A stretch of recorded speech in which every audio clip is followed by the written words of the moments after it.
I don't think she's lying. I think that if you prepare people well enough to believe a lie, they will believe it as if it were true. And if you tell them a really big lie, like there are aliens from outer space, much more than a small one, they will believe it. And if you suggest to them that these aliens are doing bad things to them, the power of this suggestion will be to make certain people believe that certain psychopathologies and neuroses that they're suffering from can now be attributed to that. Mr. Mulder, Agent Mulder, she has physical ailments. Are you discounting any belief in the existence of extraterrestrials? No, I just question mindless belief. But you've cited evidence. You've made claims yourself. What I've seen because I wanted to believe. If you look too hard, you can go mad, but if you continue to look, you become liberated, and you come awake as if from a dream, realizing that the lies are there simply to protect what they're advertising. A government which knows that its greatest strength is not in defense, but in attack.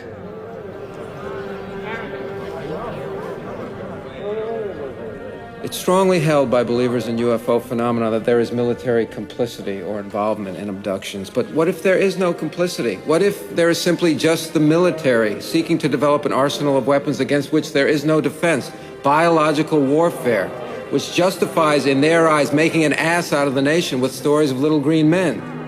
A conspiracy wrapped in a plot inside a government agenda. Imagine a podcast where time drifts slowly. A podcast where Isaac carries you away. So let me be clear. We tortured some folks. If you don't like what we tell you to believe in, we'll kill you. When I was 17 years old, I saw a UFO. I was out on this intercoastal spoil island. We called it Beer Canned Island because we would take these little dinghies and kegs and cases of beer and drink all night on these islands and sometimes spend the night out there. Well, one night I was just out looking at the water and my buddy Tyler was right next to me. And about 100 feet into the water, a green orb of light, like neon green, like the stereotypical alien green color, came out of the water, hovered there for a moment, and then shot off into space. Tyler and I looked at each other to confirm what we had both seen, and we nodded. Yeah, I saw it too. We never spoke about it again, and I never became a UFO guy. That could have been a moment. That could have been that fork in the path where I chose a completely different life to pursue. I could have become obsessed with discovering this thing and explaining it. But instead I just, kept trying to get laid and having fun with my friends and liking basketball. I don't regret it. I think I made the right choice, happy where I am, relatively speaking. But it's interesting to imagine what I could have been like. And to this day, when I see UFO phenomena in the news, which we've seen a lot recently with a lot of congressional testimonies and the New Jersey drone thing and the Mexican mummy they discovered, I just kind of go, all right. I know a lot of people get worked up about it and they're like, how can you not want to know what this is? Isn't this, it's happening. It's this alien millenarianism about how the world's going to change. And sometimes it feels like that's the only way the world is going to get better, is if the aliens come down and we're like, okay, you guys, you tried your best. Now we'll help you out. That would be sweet. I'd love it. But instead, I am constantly just like, yeah, okay, sure, whatever. Like, when I see it, I'll believe it, even though I've maybe seen it, but it wasn't enough to tip me over into that kind of fervor. So the other day, when the Wall Street Journal reported that much of this extraterrestrial UFO information was either doctored or entirely contrived by the government itself, and that the story that the government was covering up this information was itself a cover-up, I thought to myself, yeah, of course, duh. Now, I know it's disappointing. It's more fun to believe in aliens and anti-gravity tech. And it's also, I mean it with a grain of skepticism as well, because it's the government investigating the government investigating the government. So who knows what you can believe. Also, it's the Wall Street Journal. But still, I wanted to know more. And so I contacted my UFO expert friend, Tanner Boyle. Tanner has a Substack called Getting Spooked, and it is thorough. I did my best to rein in Tanner's knowledge because I assume, like me, you're a bit of a newbie in the ufology department. So this is a Ufology 101 and Aliens for Dummies. Now, I almost considered delaying this episode because of what just happened tonight. Israel bombed the capital of Iran. If there are aliens out there, please stop Israel. I really don't know what else we can possibly do. I do my best not to despair. I think I tell you folks the same thing. It's not very helpful.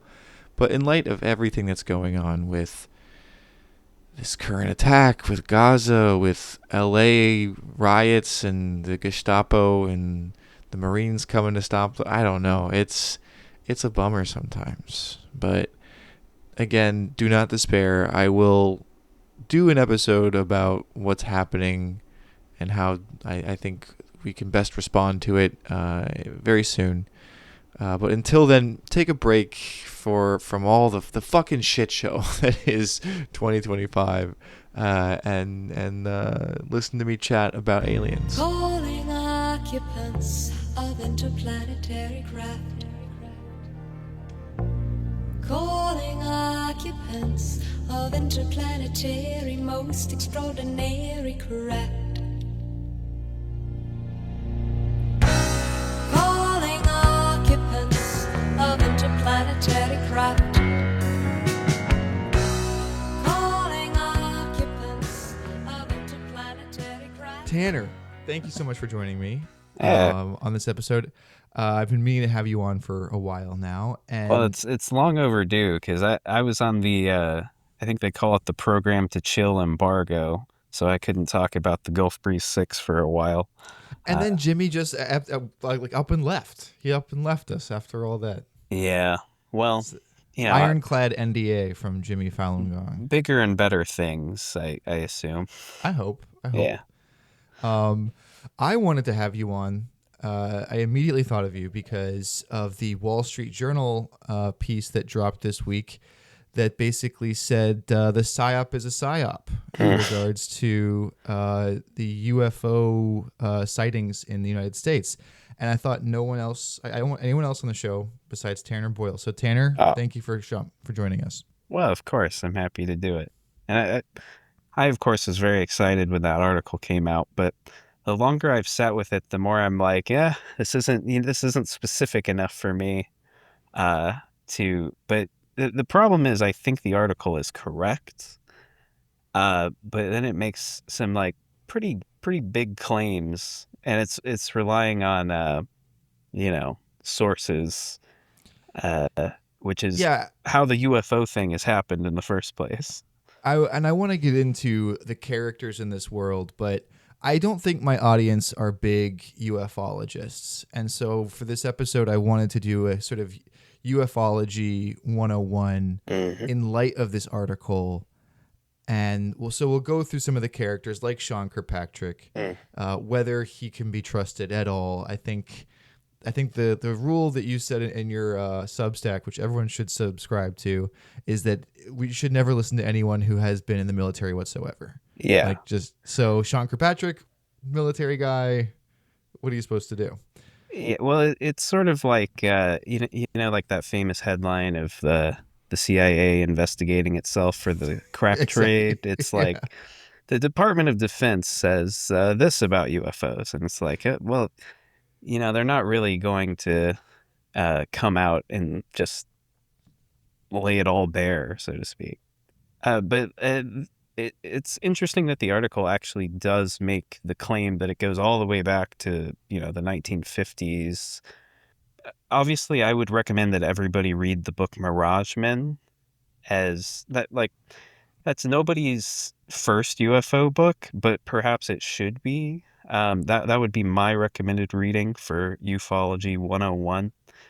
Um, and it because it's a book that is very clear about the potential military industrial implications of ufology, but it doesn't just throw out the subject as not having any magic or, like it's still a fun topic to be involved in, even if it gets a little messy throughout history. But yeah, I think it's important that we look at how it goes that far back, because even the first sightings, well, first major sightings as far as like American UFO history goes, are in 1947. See, I'm putting on my ufology professor hat for a second.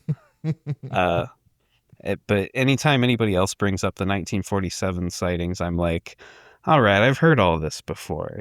But a pilot named Kenneth Arnold basically sees silver. They're more like crescent shaped, but they turn it into flying saucers. Thanks to the media, right? They're the Yeah. ones who coined that term, not Kenneth Arnold. Yeah, and I think he used that word to describe how they moved, but they weren't literally like flying discs. But if you read Mark Pilkington's Mirage Men, it becomes abundantly clear that Kenneth Arnold was basically part of a psychological operation, literally a week outside of his initial sighting, because he's sent to investigate another UFO sighting up in Washington, the Maury Island incident, which involves, you know, see, I'm already going too So deep. let's slow down real quickly, and I want to talk about first your personal relationship with UFOs, UAPs, alien abductions, probes, perhaps Mhm. anal probes. Have you seen a UFO or a UAP personally? That's probably why I'm not the best. Nobody looks at me as like the believer, because I've never really had an experience. Unfortunately, never had the anal probe. Interested to see how that would go. But like the most I can think of is when I was a kid, I remember seeing like a triangle craft. Like there's famous photos from a Belgian UFO flap where they're basically triangles with lights on each point, and that's kind of what I saw. And uh, that's in the middle of rural Kansas, and you're not that far from Fort Riley. You're not that far from Fort Leavenworth. Uh, I like as I am an adult now, I realize, oh, that was probably just military tech. But like back then, I remember my whole family being super impressed by it, because it was like shocking to see. So I understand how people can get like super involved in the topic. And I've always loved the unexplained. Like I was in the like in the Dewey Decimal System at the very, very front, you have all the crank stuff. It's kind of shoved in with the philosophy and the psychology. And that's where I spent all my time at the library as a kid. I had a teenage UFO Did you experience. really? Editor's note here. I already told my story in the beginning of the episode, so I'll spare you hearing it again. See, it depends on how you want to go, because it will like completely alter the course of your life if you let it. Um, I hear that again and again and again. So it depends. Did you want to go? Do you have any regrets not going down that path? I don't think so. I think, I got into conspiracies later in life too. Mhm. Even with my proximity to 9/11, I didn't think anything of it then either. I was very much like this building's, it was incompetence. That's what happened. George Bush is just a big old dummy. And it took me years to finally like reconsider the whole thing. And so I'm very much still in this reconsidering period of my life, but I'm still pretty firmly like, I don't really think that there are UFOs, UAPs, in the way that people like David Grush would say there are. Yeah. Well, that's what's always kind of bugged me. Like, I feel like somebody could read my stuff. I say this a dozen times in articles, probably, like, where I'm like, I know I sound like I'm a disbeliever, and I'm really not. I disbelieve in, the certain elements that just arise because, military intelligence people are basically spreading rumors. But I do think like UFOs are real. Like I think that unexplained lights are real. I think your experience was real, for instance. Although It's I would ask, a dolphin fart. That's what it was. how I don't know. close were you to Gulf Breeze at that point? Gulf Breeze is a bit further away. I think there's a pretty large military base to the north of us. Okay. But I don't know. I mean, that's actually how I discovered you. Is I was looking. I wanted to do a story about UFOs in Florida, and that's how I found your work, Tanner, with Gulf Breeze. And I do want to get into that as well. Sure. But I still want to do a bit more like UFO 101 because Yeah. you're steeped in this shit, man. You're a fucking expert. I know and that's the pain. and Is most that people don't know. Yeah, that's the pain of this. It feels like I've been living a completely separate life from the Yes, average you have, person. my friend. Well, Yes, you and have. like I see that in like on Twitter there's like the disclosure types. They're waiting for disclosure to happen. Like the US government's going to tell us what is happening with UFOs. Any minute Yeah, now. any minute now.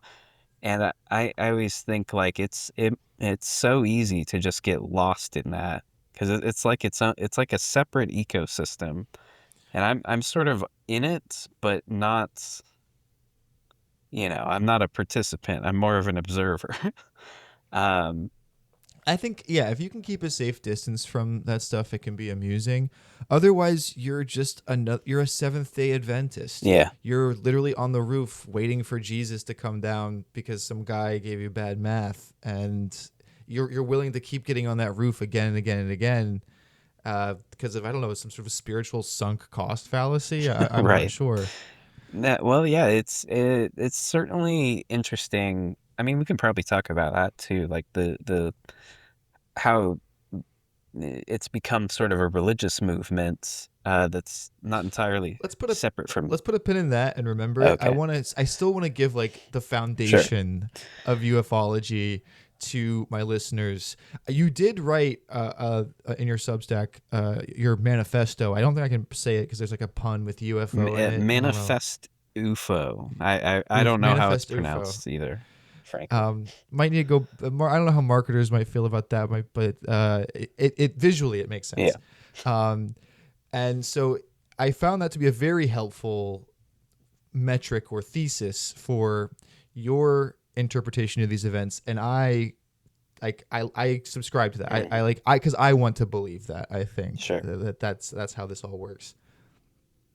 And in which you write, I have attempted readings of paranormal stories that are informed by a parapolitical Fortean examination of the events, exploring the people involved and the context in which they occur. It is through this lens that I believe a more useful skepticism is invoked as opposed to flat-out debunking. Whereas a debunker might belittle or completely discount the experience of those involved, my intent has been to treat the humans who have paranormal experiences respectfully while keeping a pulse on the general history of the paranormal, parapolitics, fringe cultures, and military psychological operations. Sorry to read that back to you. I know it's like hearing your own voice and it can be tough. That actually sounded better than I expected, so I'm very pleased actually. It holds up. It holds up. I know whenever I read something I wrote like years ago, I'm like, oh fuck. But everyone read Tanner's Manifesto UFO because I think it's a great sort of introduction to the world of ufology, and I think the most reasonable sense that isn't being a fucking prick and just saying these people are stupid. You describe yourself as a disillusioned Fortean. Mm-hmm. What does that mean? So that's actually like partially my origin in the unexplained ufology is I encountered the books of Charles Fort at a really young age, and he was like this. He was technically a failed fiction writer who moved to weirdo nonfiction, where he just cataloged anomalies like things falling from the sky, spontaneous human combustion, like early UFO sightings, What year psychics. was this? This is the 1920s through the 19. Oh, so not that old. Okay. Yeah, yeah. I wrote a whole book on him, but it's 5 years old at this point, so I'm not as good at promoting it as I used to be. But he's sort of key to like ufology. Like that's an argument I would make now and in that book is his writing was sort of adopted by science fiction writers who very quickly got involved in like the flying saucer subculture once the Kenneth Arnold sightings happened in the 40s. Ford was a guy who was highly skeptical of any authority. He was skeptical, especially of scientists, which got him in a lot of trouble back then because everybody was big into like Darwinian, survival of the fittest. I think the term used sometimes is like cosmic pessimism. Uh, Hmm. and he sort of would go into these scientific journals and newspapers and be like, look at what this scientist says. This doesn't make any sense at all. They're just making this up to explain something they can't explain. But he was, well, that was his target. He was also like skeptical of religion. He was just kind of a contrarian. Uh, and he did it as more, I always feel like he did it as more of a philosophical exercise than, he wasn't. It sounds like a cringe Reddit atheist to me, but Well, I okay. mean, One of the maybe like the earliest version of that, and he certainly wrote better than a cringe Reddit. Okay, I would Yeah, expect, but just contrarian for contrarian's sake, I know those types. yeah. But when he'd put these hypotheses together, where it was like there's actually a civilization in the sky that drops things on us every once in a while, uh, and it's through like hypotheses like that that they get adopted in the science fiction. Becomes a huge source book. His writings even like reprinted in science fiction pulps. Um, and yeah, the pulps are where flying saucers started. So it's Mm-hmm. that's why it's kind of interesting. It's kind of its own ecosystem. It's the subcultures that are constantly kind of intermixing and become their own things. And So, in other words, you were a big fan of the paranormal, kind of putting your thumb in the eye of the cosmic pessimists, the scientist folks who think that they know everything, being like, not quite. yeah, And you were into that, like you kind of, which honestly, I kind of feel that way too. I think, I growing up in like evangelical public schools right. in Florida, like there are a lot of like annoying Christians, and so I became an annoying atheist. That was just like natural. How did you subsequently become a disillusioned Fordian? Fordianism, as it exists today, is more like uh, looking at an anomaly and studying it to death. Uh, so which I vibe with. That's basically what I do on Getting Spooked is I look at some weird story and I analyze it as completely as possible. Oh, you do. I mean, the how like you have like what 13 parts to your Gulf Breeze series Yeah, well, now. and there's four like additional ones because I had other things come up. Uh, yeah, but Thorough. You're very thorough. yeah, well, I find that that's the only way you're going to get the real answer.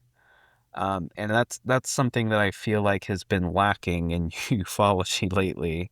Um, there's not there's not enough of a desire to actually, um, you know, uh, dig at the source material a little more. It's just accepting anonymous sources, people with stars and stripes on their shoulder. And Fort was skeptical of authority. I'm skeptical of authority. I think a lot of ufology has been an argument from authority, both on the believer side and the debunker side. They're constantly fighting over who gets well, we have this general on our side and he says this.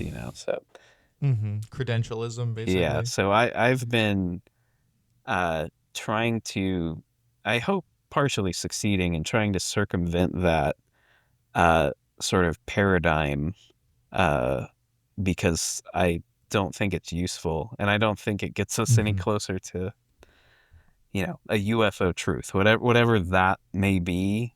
I don't think we're anywhere near it.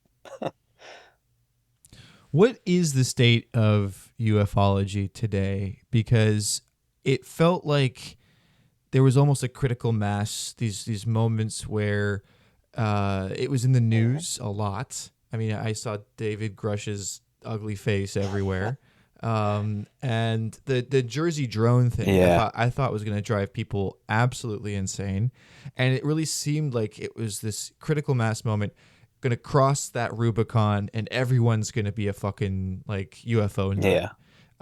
So yeah, what is the state of ufology today, in light of all of these like quote unquote whistleblowers going to Congress and saying, I swear, cross my fingers, like hope to die, whatever. I saw it. Yeah. Well, I think Grush was like a pretty major focal point in this new thing we have, whatever it is.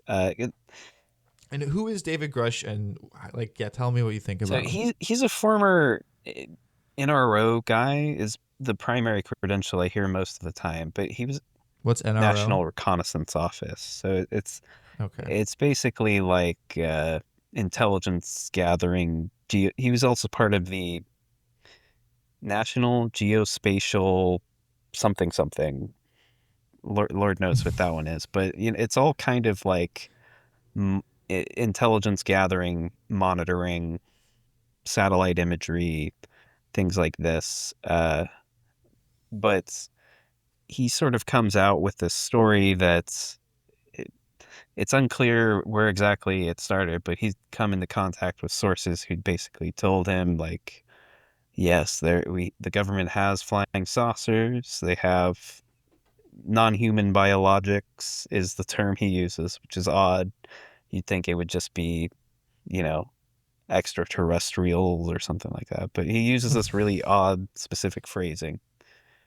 Um, and he sort of makes the rounds. He spoke to Congress, which is insane. We've had 2 congressional hearings about UFOs. We have the UAP caucus, which is full of Nancy Mace, yeah, baby. some of the weirdest freaks in the halls of Congress currently. R.I.P. Matt Gaetz. They booted his ass. He appeared in some. I want to say he was in some like TMZ Tubi original post getting booted to talk about UFOs some more. So that's how he's actually making money now. Stay Yeah. relevant. That's what you gotta do. But yeah, like it's been interesting. It all kind of goes back to that 2017 story that the New York Times did with Lou Elizondo.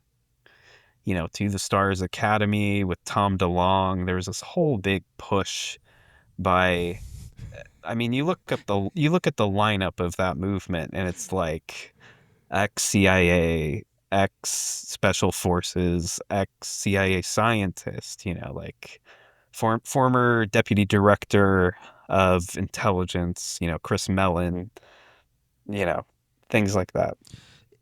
They're always portraying it like we're just on the cusp of that revelation, and it's. I mean, do you have blue balls from this? I mean, does the UF community just like are they just in constant pain because they feel like they're almost there, but they just aren't getting that nut? Well, it's sorry, Mom, to have to describe it like that. I mean, sorry.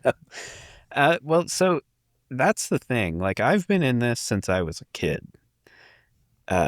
And a lot of people came in post 2017, and they're very fresh and very new. And I don't think a lot of them realize that this same thing has happened like every 5 years since 1960, probably earlier. So it's cyclical. It definitely is a little cyclical. Like I'm thinking like this was happening in the 1990s. They were trying to get the whole group of like abduction researchers and UFO researchers were trying to get like a briefing to President Clinton. It was a whole big thing. They wanted congressional hearings back then. They didn't get them. But, that was the quest for truth back then. This time around, they actually got the congressional hearing. Not much came of it. I think that's what's been interesting is you've had, basically they've gotten everything they've wanted. Everything that has previously been said to be required to get to full disclosure, but nothing's come of it. I find David Grush to be a deeply untrustworthy person. And just like both from like vibes, his military past. Also, he was on Joe Rogan, which immediately is disqualifying to me. I knew we had UFO material.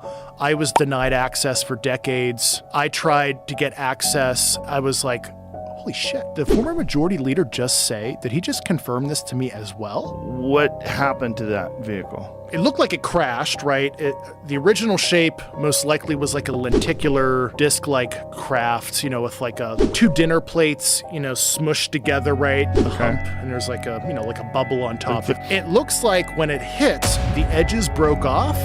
So it became this like bell or acorn shaped thing, and there was nothing in it. It was like just an artifact. So they take this thing and then they bring it where? Yeah, I can't get into those. Can't get into that. No. Okay. Like any serious individual, like you are deployed on Rogan's show by intelligence agencies. They're the ones who. Well, it goes even deeper than that because before he was on Rogan, he was on this channel, American Alchemy, which is run by a Teal investor. God, I was hoping for one episode without Teal. No, I'm being sorry. mentioned. Teal is definitely involved in this in some respect. But Grush was also going around at one point. He kind of faded from the public eye, I think, after Ken Klippenstein found his like medical records that showed that he had been put into a mental hospital. I don't know how to phrase that correctly. He had a psychological break basically from PTSD, and Ken Klippenstein basically FOIA'd the local county's records and they were there. And after that he thought like the cabal was after him because a sheriff's department let out, records that were FOIA-able, and he faded away. But there was a weird moment where is that disqualifying in your eyes in any way that he was institutionalized? It's not. I could see some speculation, like some MK Ultra speculation type stuff, but beyond that, I mean, that seems fine, right? I don't think it was disqualifying. I think it was more effective for like the believer side to be like, oh, they're coming after our guy. That means he's telling the truth. I have a friend who did just precisely that. Well, I don't think that's true. But I was going to say, even after that, there were these moments where he was supposed to be talking at like the SALT conference, which is like a big venture capitalist conference. He had a private meeting with like some New York investors, and I don't think it's ever come out like what exactly he was pitching, but that's certainly some odd stuff to be doing as like a UFO whistleblower. Yeah. That is strange. Also, to call him a whistleblower is just insulting to actual whistleblowers. Because I think real whistleblowers have, what we call like data and evidence. Right. This guy is just telling anecdotes that he heard from somebody else. He's a fucking yenta. He's a yenta. It's gossip, is what it seems like. Well, to that's me. what's crazy is most of these like whistleblowers, and I only use the term because that's what is out there. On his I business certainly card, don't you know. consider them whistleblowers. Like, in Yeah.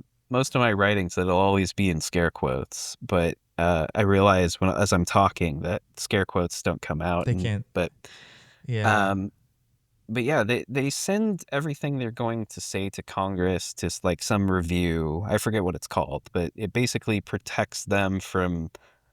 saying protects them against saying anything that would be considered, breaking secrecy agreements. Like everything they said was okayed by whatever agency does that. Like every normal whistleblower, it's okayed Yeah, that beforehand. doesn't That's what. happen.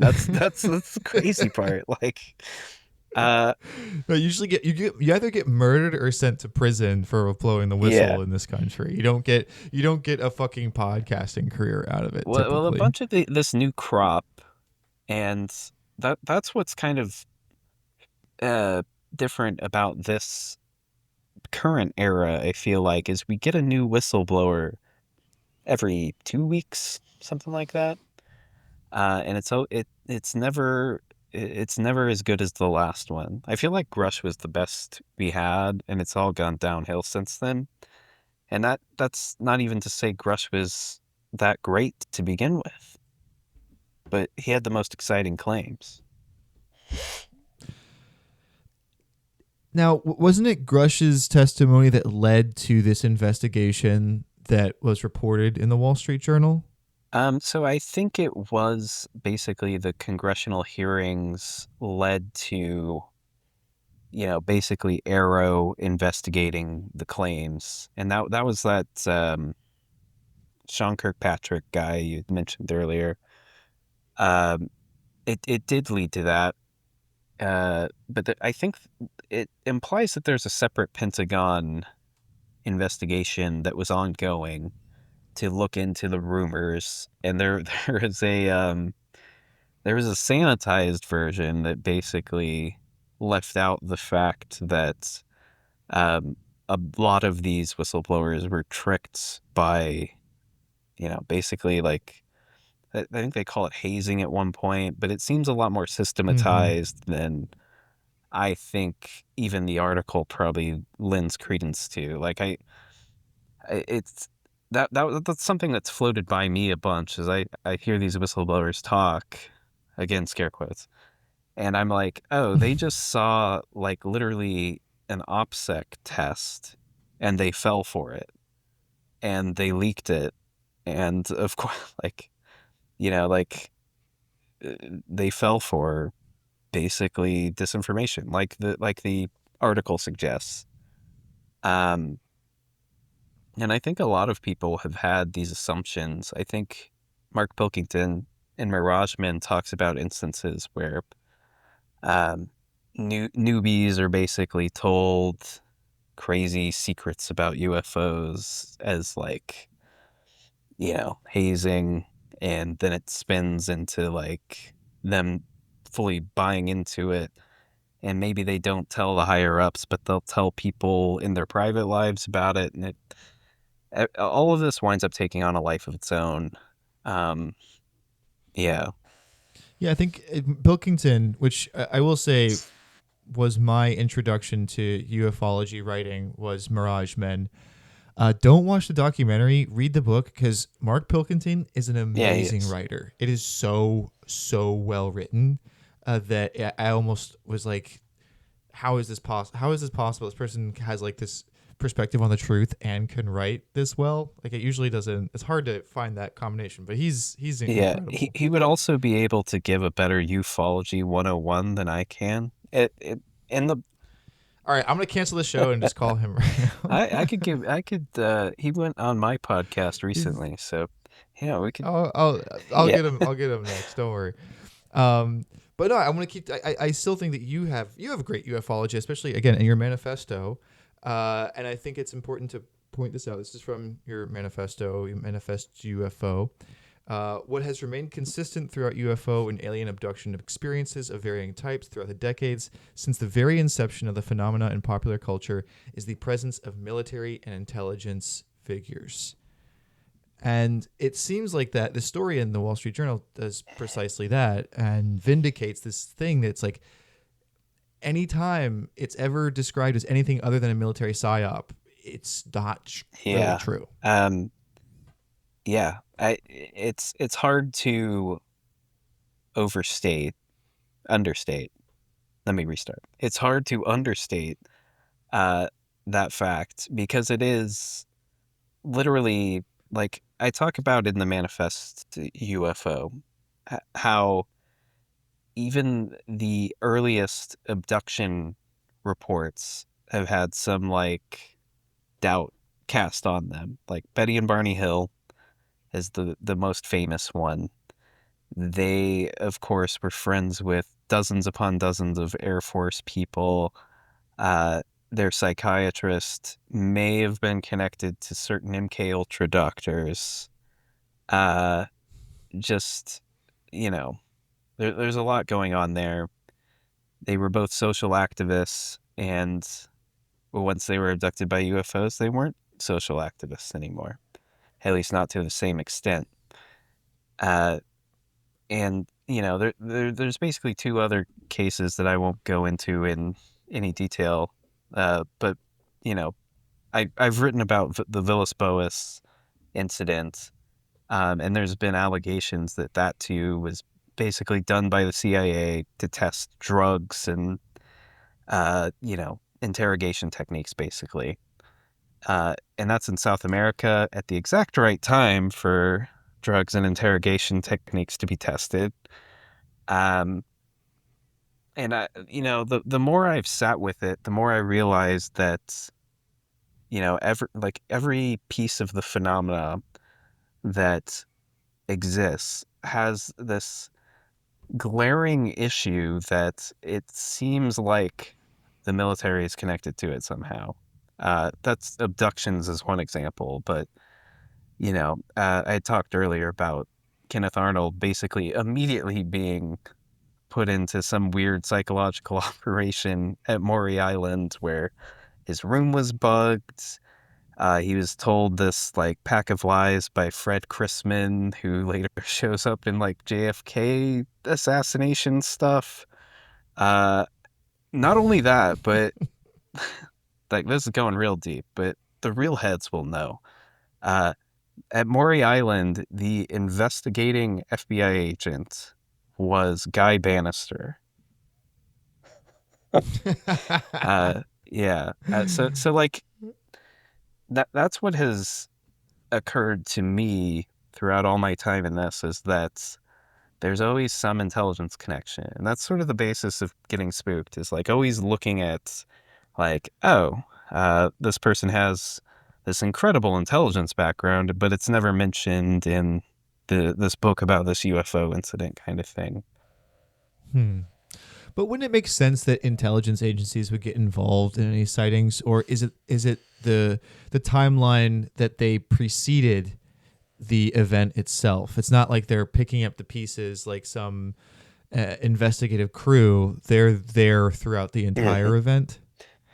Well, no, I think there is some opportunism involved because the UFO community is essentially an excellent like early warning system for like intelligence agencies. And this has been the case for a long time. Like subcultures always kind of have this ability to let me rephrase that, but basically you have this group of people who are able to give you an accurate idea of what's being seen in the skies all the time because you know they're doing sky watches, they're taking in civilian reports of UFOs. If you're the military or an intelligence agency, you are going to be interested in that information because that will tell you how visible your own secret tests are, or whether you need to be worried about another foreign nation basically flying over America with a spy plane, what have you. Um, and I think that utility has been something that's existed for a long, long time.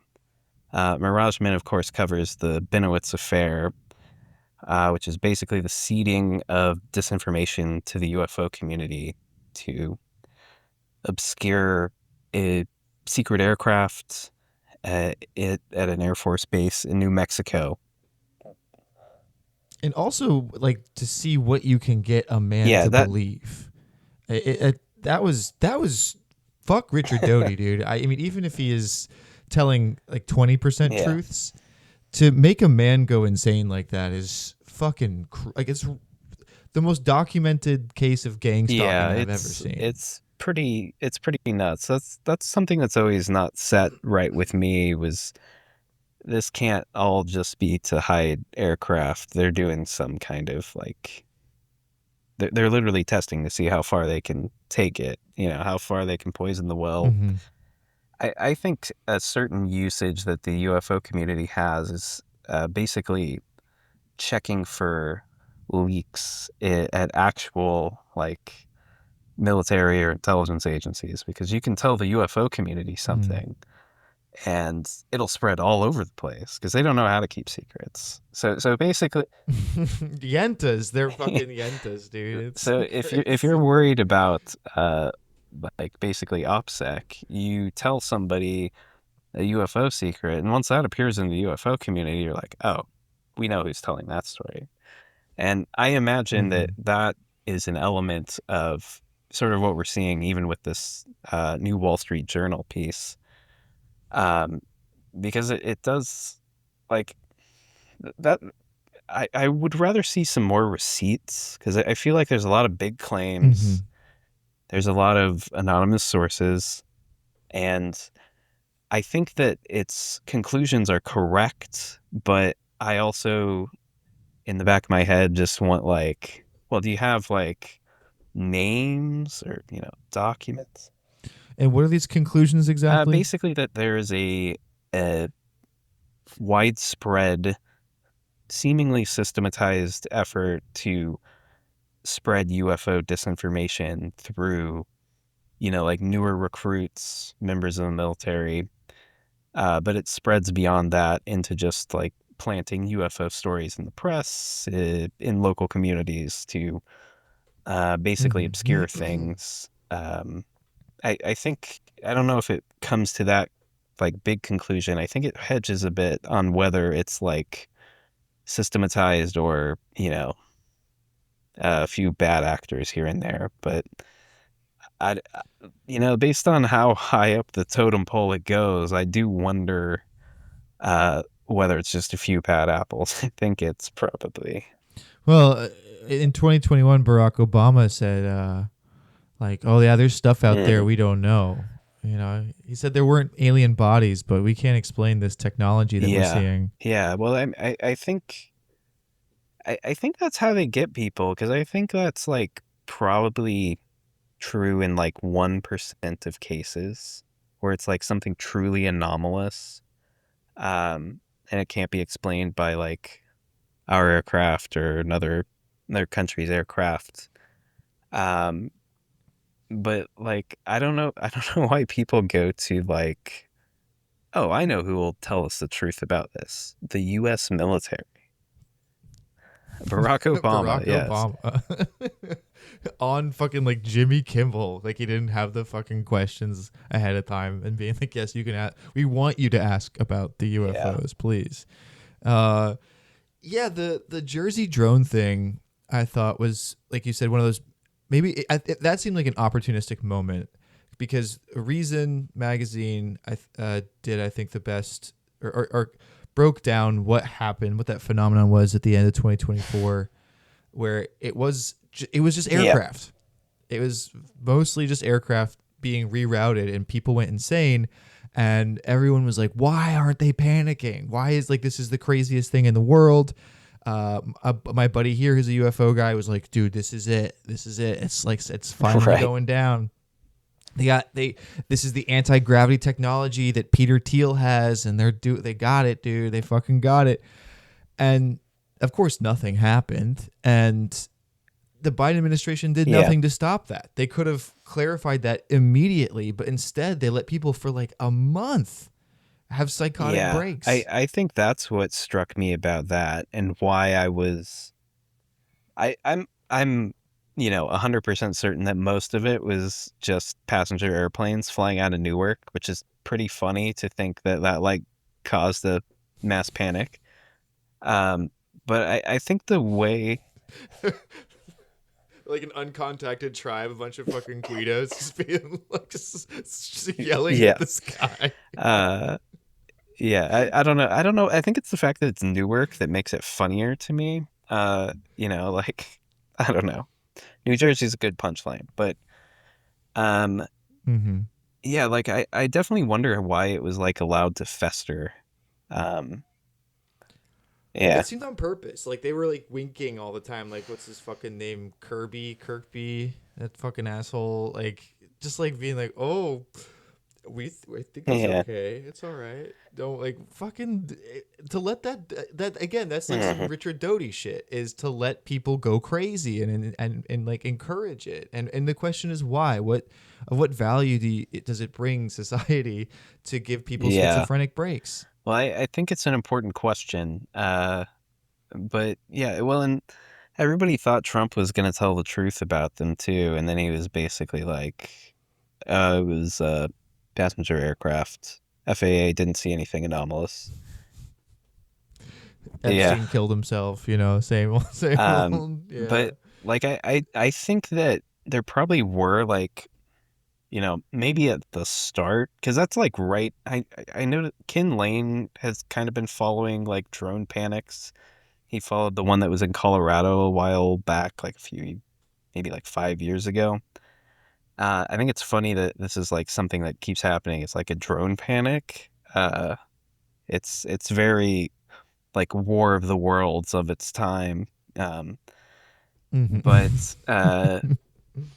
that's like right along a major like drone corridor. New Jersey is like Picatinny Arsenal has, a bunch of like impressive tech drones kind of thing. And I think that there's a possibility that was maybe like seen initially or maybe like partially. But then it just spiraled completely out of control, and then everybody was like, "Oh, plane, oh, just shooting star," like just anything in the sky became a drone. And I do wonder if it's like, it is like a psychological test. It's seeing whether people can, like, I think this is done with ufologists as well, where it's seeing if they can accurately detect like what is a plane,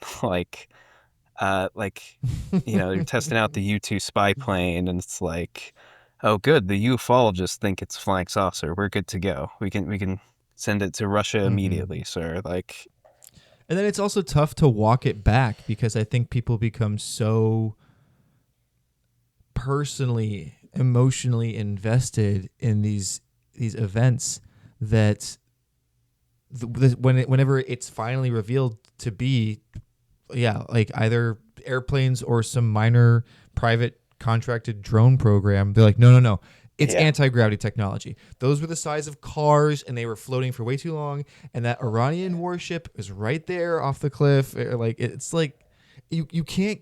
I think your ego gets so involved in believing in such a thing that it's very hard to let it go. When it's just like, sorry, dude, it's not. My it's favorite not was not that thing. UFOs pretending to be passenger aircraft. Like people would zoom in on the windows and be like, "See, you can't see anybody in this aircraft. It's a UFO pretending to be an aircraft," and it's, This it hasn't happened yet. My prediction was going to be that this year would be the year that ufology becomes widespread, like QAnon stuff. Oh, it's already happened, but it's not the same level. But there's a whole population that is Q levels of like dedicated belief in like a chosen few, priests. Like Yeah. Louis Elizondo, he seems to be someone that they hold in very high regard. And who was this guy's name? Ross Yeah, Colhart. Ross Coulthart. Coulthart. Maybe Coulthart. I have no idea. Coulthart. Whatever. He's English. Australian, even I don't worse. respect him. Oh god damn! Never mind. Yeah, Yeah. dead to Well, me. I You're gonna believe an Australian dude? I Come looked into on. him a bit recently, and I realized that he basically is currently trying to like reform his career after defending a war criminal for Australian news you know, for I'm sure what was probably a pretty decent payday. But I think it ruined his it ruined his credentials down south. So now he basically is just the UFO reporter now. Yeah, that sounds pretty Well, it's funny convenient. because Lou Elizondo is also like a self-admitted war criminal. He takes glee in telling people that he was a Guantanamo Bay torturer. I did not know that. Fuck that guy, Well, dude. well, he tells a story God about damn. using like psychically projecting himself to torture somebody at Guantanamo in his book. Uh, just crazy, crazy stuff. Yeah, the more you learn about these characters, the less you should believe them. It seems that seems to be pretty consistent. Oh yeah. But are there events, UFO events, that you think are real? I think one of the more convincing ones I've heard is when I think it was the first day the Air Force was in existence. They were transporting supposedly UFO debris, and their plane crashed, and they died, and it all disappeared. And then Kenneth Oh Arnold's right. fuel line was cut that same week, I think. Yeah, that was the remnants of Maury Island.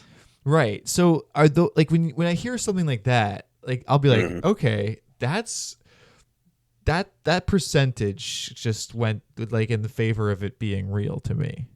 Yeah. Well, I think there are a lot of incidents like that. I don't know, like I think they were supposed to be carrying so the Maury Island UFO was basically dropping like molten metal into like a lake, and those remnants were what were collected, and I think that's what the Air Force pilots crashed with. Um I think I do have to wonder like how did that happen? But at the same time, I think there was a lot of like cloak and dagger games being played there because Kenneth Arnold was bugged. Uh, Fred Chrisman is hanging around. Lord knows what he's doing. He this early on in the UFO mythos, he basically says to Kenneth Arnold like, the Nazis had a lot of tech that we didn't quite know how to explain. Uh, The and it's the the, crazy. the spear of destiny, I think they had, right? That kind of tech. Yeah. Well, it's crazy that like the Nazi UFO stuff appears that early, literally 2 years after the war. Now that's fun. That's fun to like Nazi UFO. That sounds like Hitler being on the dark side of the moon. I can get behind Right. that. That's fun. Or Harmless. Antarctica, or they time travel now. It's a whole terrifying mythos. Are there events though that you can point to and be like, that's one I'll consider to be like a serious possibility of a UAP or UFO? I'm trying to think of one that's like completely removed from, like somebody in military intelligence. There are many. Um, Let me think. I've always found the like the Pascagoula incident. Mm-mm. Basically, two fishermen, Calvin Parker and his name's not coming to me. Hickman and Parker are two fishermen, and they get abducted by a craft along the Pascagoula River. And the beings involved were like elephant skinned and had tree trunk legs and pointy nose and pointy ears. Some of the most bizarre things you've ever seen. but I've found their testimony to be incredibly compelling. And a lot of this was like not under hypnosis, which is something I always am like, well, throw that out. Hypnosis isn't going to get us anywhere here. Uh, yeah, just interesting stuff. There's been some like rumblings that might have been like some sort of psychological operation, but I think it's almost like too bizarre to uh, jump in that category with that one. I recommend Moonshine. everybody read about that one. It's pretty cool. Okay. The Gulf Breeze incident, though, I think is. Would you say that that one most lines up with your thesis about ufology or the state of UFOs and intelligence agencies? Yeah, well, I think it's an interesting case because it sort of prefigures even the article we've just been discussing, um, because it's essentially some intelligence analysts. Well, the Gulf Breeze. Are you talking the Gulf Breeze UFO or The the Gulf Gulf Breeze Breeze 6, but 6? they're tied together, right? Yeah, well, they're tied Right. together by Gulf Breeze and weird allegations that are too, prosaic to get Yeah. into. What's the short and sweet of it? But there were 6 intelligence analysts stationed in Augsburg, Germany, and they went AWOL on advice from a Ouija board, uh, which is pretty insane that they were able to like leave the country at all. But basically, a Ouija board told them that the world was ending and they were going to have to fight the Antichrist. They were specifically tasked with this. There were some UFO things thrown into the mix, but it was mostly like psychic prophecy, you know, kind of some like a militia movement, apocalyptic uh, things thrown in. And yeah, they go AWOL and they wind up in Gulf Breeze, Florida, which was in the middle of a pretty major UFO flap with pictures that I love, but I'm sure are fake. No. Um, yeah, no, but unfortunately, the lampshade UFOs are not real.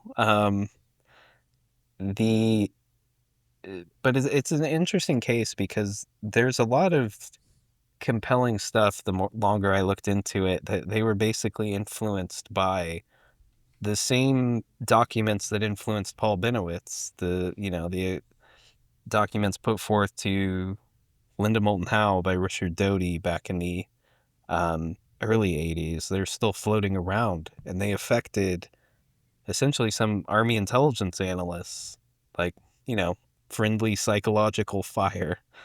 Uh, and that's sort of the conclusion I've come to, is that they were influenced by basically a homegrown psychological operation. And I think that's interesting, looking at how that might be continuing uh, to this very day.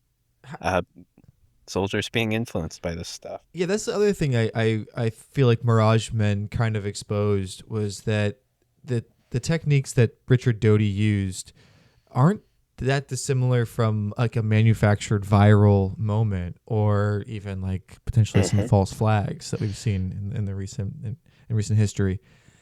So how does ufology then differ from the more conspiratorial culture of 9/11, JFK, OKC bombing, and even something like Havana syndrome? Or are they all part of the same toolbox?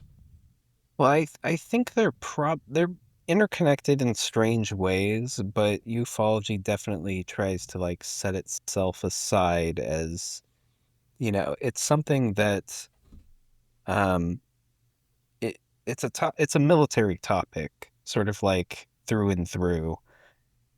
It's an issue that would only be dealt with by the military. The military are the ones that bring it up. They're the ones that deny it. They're the ones that can affirm it. Um, a lot of the major figures, even in the earliest groups like NICAP, are all, you know, ex CIA, ex Air Force, on and on and on. Yeah, So it's a little bit different than these other fields, but there's definitely overlap. And I think Havana syndrome is an interesting case because there's been more than a few like UFO people who are interested in basically psychotronic weapons, uh, and Havana syndrome specifically. I know Gary Nolan, who's like a Stanford, I want to say he's an immunologist, but you feel free to Wikipedia fact check me on that because he never talks about immunology. He talks about UFOs and aliens. But he's interested in Havana syndrome, sort of like being relevant because it's similar to like UFO injury reports. Uh, so there is interesting overlap, and like we had talked about like the JFK, connections early on. Basically, like anywhere the military industrial complex is spinning, you'll probably have some connection to ufology at a deep level. Um, yeah, and that's sort of what I'm struggling to pull one out of my hat at the moment, but on Getting Spooked, it's always like I'll be reading something and then I'll be like, oh wait a minute, this connects to this guy in ufology. Um, a recent example is I'm reading Fordlandia by Greg Grandin. Mm-mm. Do you know this book? Yeah, basically Henry Ford started a colony, a company town in the middle of the Amazon jungle to make rubber. And at one of the like reconnaissance missions, basically for this like project to have rubber plantations in the Amazon, a pretty major like ufology guy was a photographer on one of those expeditions. And these are expeditions that are full of like O&I people, like naval intelligence, doing like reconnaissance in Latin America, you know, stealing artifacts, things like that. So there's like this weird world of espionage, It, and it it all just starts um, to feel like the plot of Stargate. it's not Yeah, dissimilar for those actually. who Yeah. don't know, Stargate, they go through this portal and there's this Egyptian-like civilization, and there's like the people who are being ruled by what they think are like gods, but they just have tech and they spook them with their tech. Uh, Yeah. is that all it really comes down to? Because it's almost a bummer if that's all it is. It would be more fun if the United States government, because Oppenheimer launched or split the atom, some foreign aliens came and contacted us and gave us secret tech. I don't know why they would do that, Right. but I is that all it really comes down to? Is there something sexier there? Is that what do you want to be the truth? I guess. In my head, UFOs are a little more magical, and I think there's something there is something there that's like beyond human Mm-hmm. comprehension. But I also think that a lot of people are doing like Scooby Doo villain stuff. Like I think UFOs are a perfect vehicle for that. Um, because I don't know, we've seen it be somewhat effective with like vampire myths, with Ed Lansdale. No, what's that? And so Ed Lansdale was in the Right. Philippines, and he basically took advantage of this legend of the Aswang, which was like a vampire. He'd drain uh, insurgents of blood and then hang them in a tree. Horrible stuff. But he was trying to take advantage of like Hey, he did vampire that for folklore. our First Amendment, man. Thank you. Salute for your Yeah. service. That's why we can have this podcast right now. Yeah, thank you, Ed Lansdale. The but yeah, I think that there's just an element of Scooby-Doo-ness, but I do think there is a magic out there. But I don't think it's something that like we're meant to understand. Like, not to get too philosophical Get about it, but philosophical. That's like more fun. I think there is just like I'm a big fan of Jacques Vallée, who's easily the best UFO writer on the scene, has been for basically 50 years. And he's sort of the only one who's capable of thinking about UFOs in kind of a more three-dimensional way, which is like he's aware of sort of the military shenanigans that happen in the backdrop, but he also sees UFOs as being like a magical element of like he goes into like this thing called the matrix control system, which is like UFOs are like aberrations in our programming, or perhaps the programmers themselves, and we're just like a computer program. I don't buy any of that, but I do think there is something perhaps magical out there in space somewhere. And Absolutely. maybe it hits our eyeballs every once in a while. I mean, have but, you ever done any like major psychedelics? No, I grew up being a big fan of Pink Floyd, and seeing what happened to Sid Barrett made me swear off psychedelics for the rest of my life. But I appreciate. I guess I still appreciate I it. wonder. I haven't done like a survey on this or anything, but I feel like if you've done enough psychedelics to like commune with other entities, it made me less. And maybe that's why I like when I saw that UFO, I was like, meh.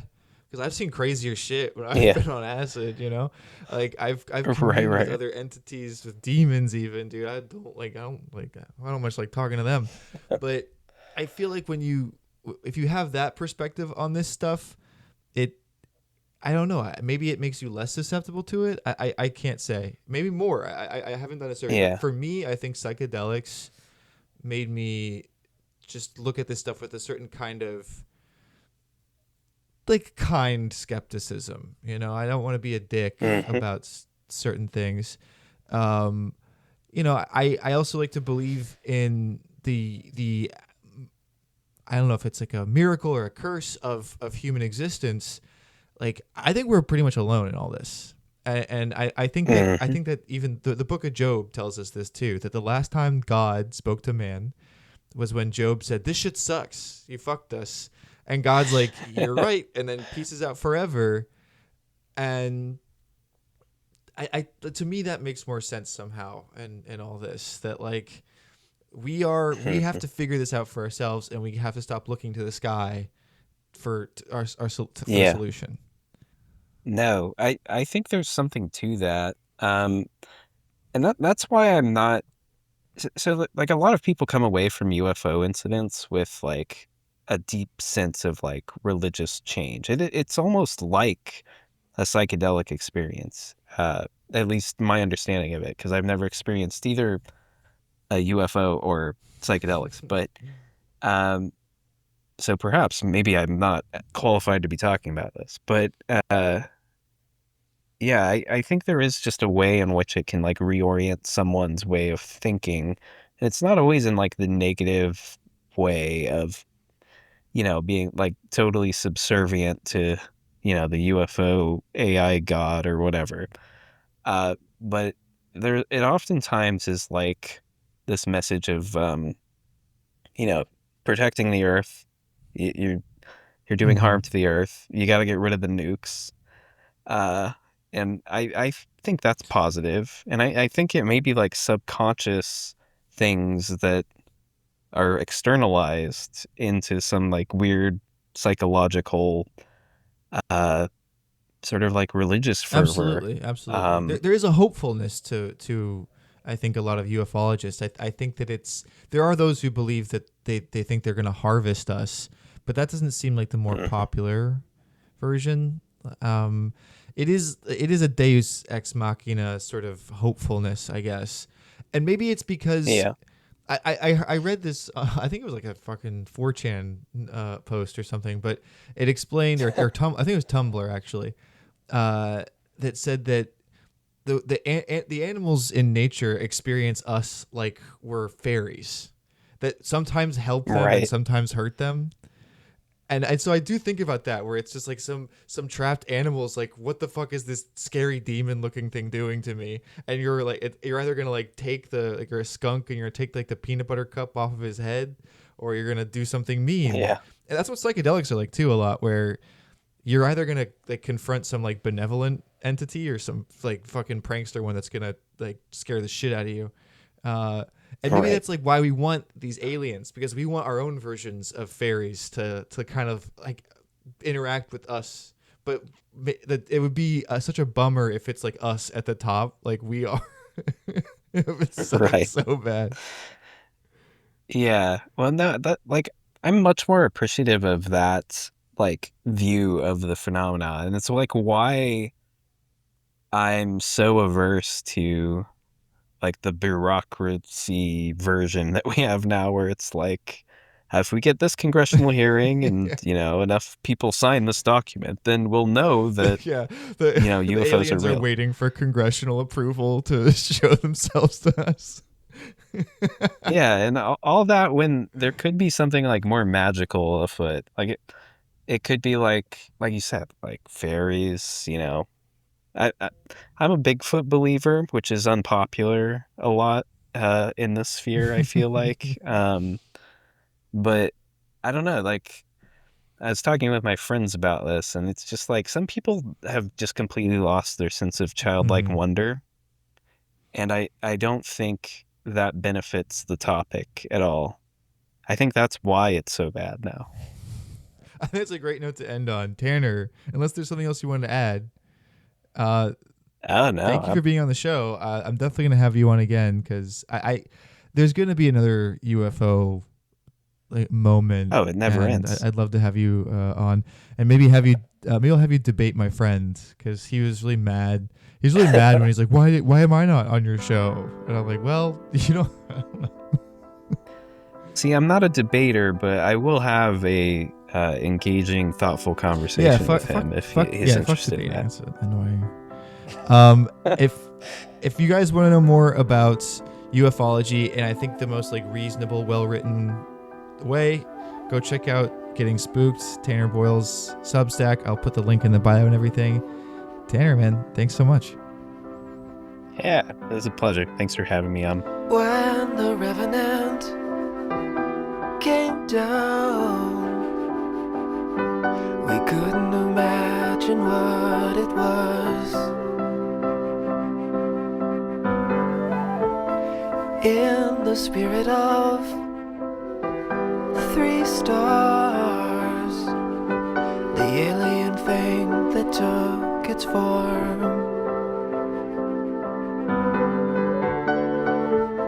Then to Lebanon, oh God, the flashing at night, the sirens grow and grow.